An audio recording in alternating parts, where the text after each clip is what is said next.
पूरा देश अलग उम्मीद में था और सरकार ने ट्रंप चाचा के दबाव में सीज फायर कर दिया।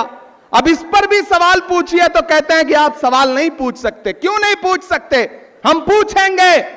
हम आतिशे सोजा में भी हक बात कहेंगे, कुंदन की तरह दहर में ताबिंदा रहेंगे। तारीख बताती है कि हर दौरे सितम में हम जिंदा थे, हम जिंदा हैं, हम जिंदा रहेंगे।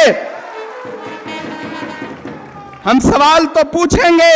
जब पूरा भारत इस इंतजार में था कि पीओके हमारा होने वाला है, जब पूरा भारत इस इंतजार में था कि बलूचिस्तान अलग होने वाला है, ऐसे में अमेरिका में बैठे हुए फुफ्फा ने आपसे क्या कह दिया कि आपने सीज फायर का ऐलान कर दिया?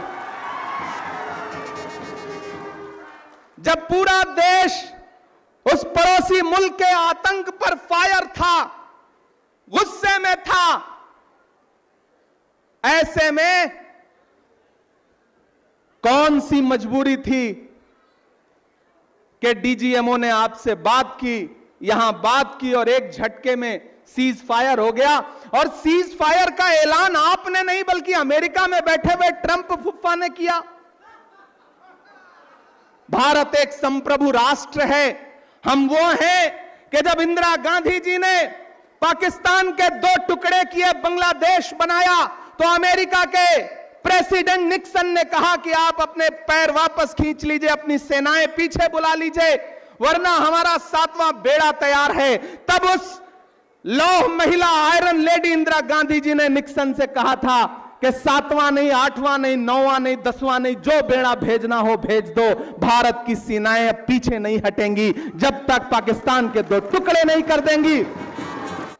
सारा लहू बदन का जमी को पिला दिया, मुझ पे वतन का कर्ज था मैंने चुका दिया।